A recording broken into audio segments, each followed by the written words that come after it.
Today, I'm going to discuss a topic that's rarely talked about on the internet. The Star Wars prequels.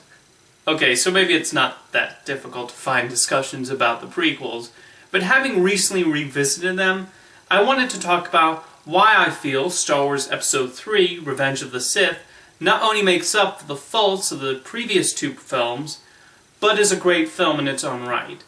I genuinely feel it stands pretty close to at least Return of the Jedi in my personal Star Wars rankings, and features some of George Lucas's best directing.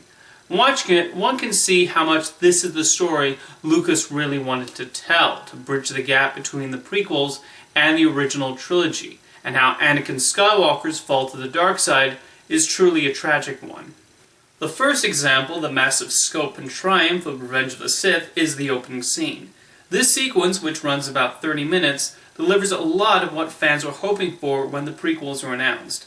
It immediately pulls you into this large space battle that is effectively the end of the famed Clone Wars. It's exciting, the effects are tremendous, the lightsaber duels are a lot of fun, and features an early test of Anakin's fall to the dark side.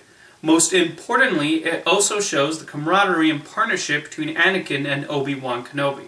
They feel like two partners who have been involved in this war for a long time and are about ready to see it come to an end. Even with occasional friction, they work well together, and they are clearly friends who have each other's backs. That makes the later scene where Palpatine convinces Anakin to kill Count Dooku in cold blood all the more distressing. Anakin and Obi-Wan fighting alongside each other also showcases something missing in the two previous prequels. When the promise of prequels was first revealed, one of the elements fans are most looking forward to were seeing the young Anakin and Obi-Wan as friends, and how that fell apart. We see that reverence and respect Obi-Wan held for his old partner quite clearly in A New Hope.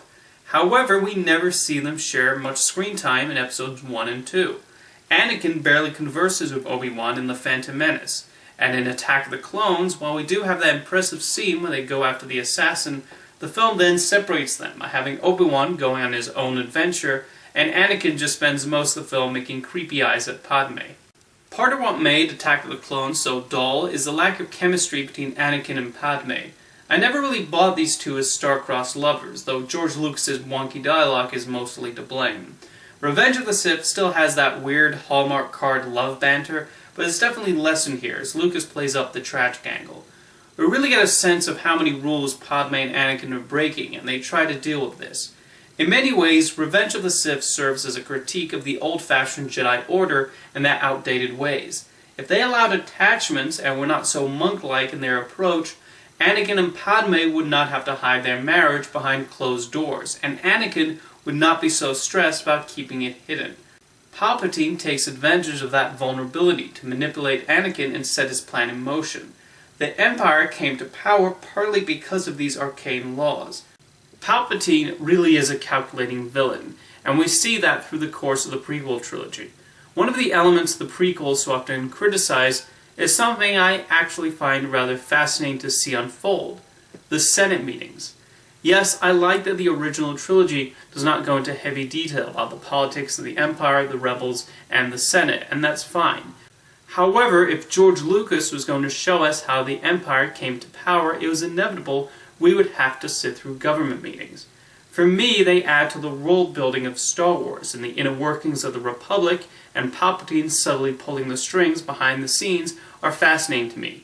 Lucas also pulls from real life, as the Third Reich gained power because somebody decided to give Adolf Hitler emergency powers, like Jar Jar Binks stupidly does in Episode 2. Back to Padme and Anakin's relationship, while there was a flatness to their budding romance in Attack of the Clones, there was a lot more of a connection displayed here, mostly because most of their interactions together in Revenge of the Sith are through simple glances. One of the best scenes of the film is one without any dialogue, in which the two are in separate buildings and thinking about the future. It's such a simple scene, aided tremendously by John Williams' score. When Hayden Christensen is not talking, there's a menace there, along with a fear about what will happen to Padme. It's a clear, vulnerable spot for Palpatine to take advantage of. I want to now talk about one of the more controversial scenes of the film, where Anakin kills a room full of children in cold blood. People thought that was too far, but I think there had to be that scene that showed Anakin was fully on the dark side, and completely in the grasp of the Emperor. What is the most horrible thing he could do that would make it almost impossible for him to turn back, and make Obi-Wan believe there was little chance for his apprentice to return to the light side of the Force? Killing children makes sense in that context. It is in that moment when Darth Vader is truly born, this ruthless Jedi who has let fear and anger consume him. It's that scene that makes it believable later on that his rage would ultimately lead to Padme's death.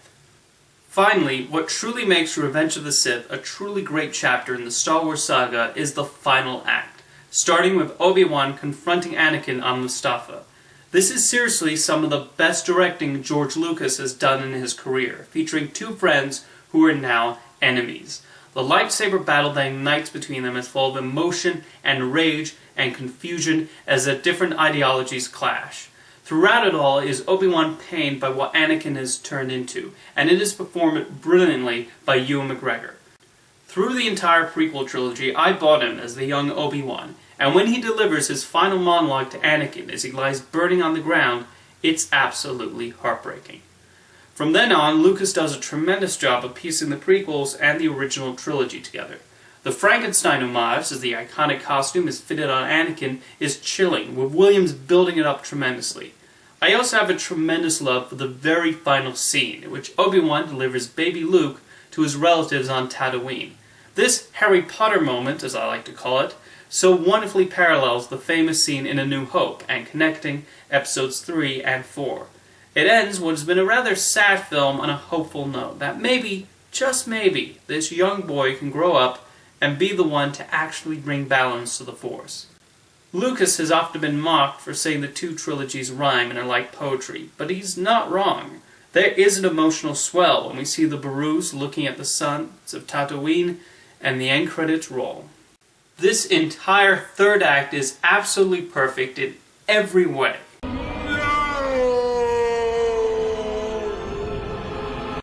Okay, I'll grant you that part was stupid. I see what George Lucas was going for, as he wanted to show the pain and regret Anakin is feeling over killing Padme, but it would have been better if he just quietly mourned for a bit. Seeing arguably the greatest movie villain of all time shout something as corny as an extended "no" kind of dilutes the terror of the character. But that aside, the ending of Revenge of the Sith does hit the emotional sweet spot every time I see it, and makes me want to put on the original trilogy all over again. Though it would be curious to see what order future generations choose to watch the films, now that Rogue One is slotted between the prequels and originals.